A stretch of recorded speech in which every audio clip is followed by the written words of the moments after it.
ପ୍ରଧାନମନ୍ତ୍ରୀ ପଦରୁ ଇସ୍ତଫା ଦେଲେ ଶେଖ୍ ହାସିନା।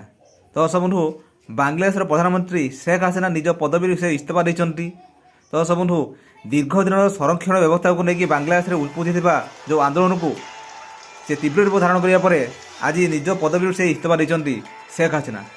ତ ଏହାପରେ ଆପଣ ଜଣାପଡ଼ିଛି ଯେ ନିଜ ପଦବୀରୁ ଆପଣ ଇସ୍ତଫା ଦେବା ପରେ ସେ ନୂଆଦିଲ୍ଲୀ ତାଙ୍କ ଭଉଣୀ ପାଖକୁ ସେ ଆସିଯାଇଛନ୍ତି।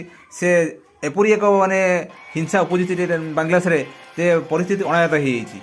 ତ ଏହାକୁ ଦୃଷ୍ଟିରେ ରଖିକି ବାଂଲାଦେଶର ସେନା ନିଜ ହାତକୁ ସେ ନେଇଛି, ଯେଉଁଟାକି ଗୋଟେ ଅସ୍ଥାୟୀ ସରକାର ରୂପେ ବର୍ତ୍ତମାନ ପାଇଁ ସେ ଘୋଷଣା କରୁଛି। ଦର୍ଶକ ବନ୍ଧୁ, ଏହା ପୂର୍ବରୁ ମଧ୍ୟ 2009ରେ ଏପରି ଏକ ପରିସ୍ଥିତି ସୃଷ୍ଟି ହୋଇଥିଲା, ଯେଉଁଟାକି ସେ ଶେଖ୍ ହାସିନାଙ୍କ ସମୟରେ।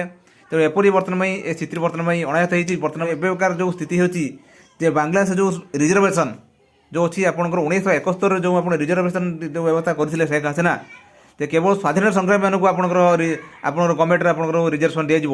ଏହି ରିଜର୍ଭେସନ୍ ଆପଣଙ୍କର ବିରୋଧ କରିକି ଯେ ଛାତ୍ର ଆନ୍ଦୋଳନ ସେମାନେ କରିଥିଲେ, ଯେଉଁଟାକି ରିଜର୍ଭେସନ୍ ତାଙ୍କ ଚାକିରି ସମସ୍ୟା ଅନଏମ୍ପ୍ଲୟମେଣ୍ଟ ପାଇଁ ବର୍ତ୍ତମାନ ଏହି ଅବସ୍ଥା ଆପଣଙ୍କର ଉପୁଜିଛି।